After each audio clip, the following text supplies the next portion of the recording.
Okay, Stephen, you had a good question. I bring my rig in and put it in my driveway, and it's a fifth wheel, and it's hard to imagine how I get this in my driveway. So I want to show you right now. They happen to be marking the streets, which is insane in its own right. Marking the streets for cable and fiber. Um, and so it's kind of interesting to see where I enter the curb and how I cut. I have this kind of a site right here, this expansion crack. That's where I bring my tandem. So imagine that pickup right now, the front of the cab sitting right here, but of course way back here. And I'm going to take the right side of the trailer. I'm going to take the tandems. I'm going to introduce them on the curb right about where this cut is in the curb. And you can see the grass from when I brought it on last time. Okay, and this is a crappy time of the year, so my grass doesn't stay green and pretty, so you can see where I've been driving. Typically it's green and the next day you don't see it. That mailbox, baby, that is the key to everything. That was in my way. I needed to be able to drive over the grass to do what I do. So let me show you my homegrown trick while we're at it. And this is going to be sloppy because you really can't see unless I do it. Let's see if I can get it to go some way creatively. I don't think I can. I can't. I'll lift it up for you. Watch this.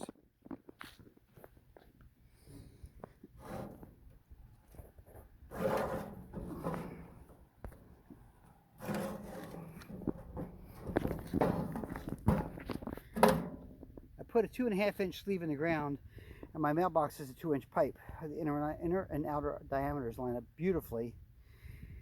There's the only reason that paint's down there is because they're painting all over the street right now. But I take it out of the ground, and now this mailbox is no longer a problem.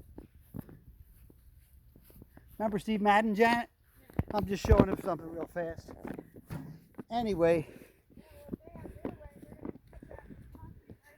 Yeah, so the short version is, now there's no mailbox. And you can see I need that mailbox out of the way because my tail swing would take out the mailbox, leaving and coming. And more importantly, on the other side of the driveway, I need to bring the tandems in here and have them enter the concrete right about back here. Well, then I get it where I want it. I don't want to hit the roof peak, so then I pull it up and back and up and back until I move the tandems over. And on the other side, once I'm more straight, I can see it. I try to get the tandems on this edge of the concrete right there, right there. When I get it there, I'm good to go. I line up and everything is beautiful. Now, another reason why I needed to do this is probably like your yard.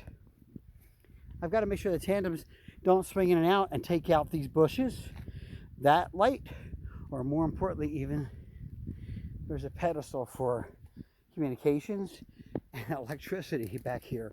We got all kinds of crap in these underground wired subdivisions. So I've got to make sure that my tail swing comes in right about here at the worst.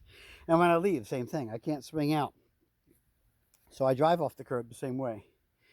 And it really helps because this is 60 feet combined. And I've got about 65 feet max to park at. You can see back here, I'd like to leave my gate open. So that's the only reason I'm struggling with a little space back here. I can open my gate, get my wheelbarrow, fill it up with firewood, put it back in the pickup. But that's what we're dealing with. I hope this little bit of geometry helps you with your rig or anybody else watching. So maybe I'll post it, but it's really nice to be able to pull out and bring the tandems off right about here, drive off the curb, nice and gentle so you don't throw things in your RV crazy. But if you do this real slow, one tire at a time, and then just get lined up, stick the whole rig on the street, put the mailbox back in its hole, then you got a better situation for darn sure.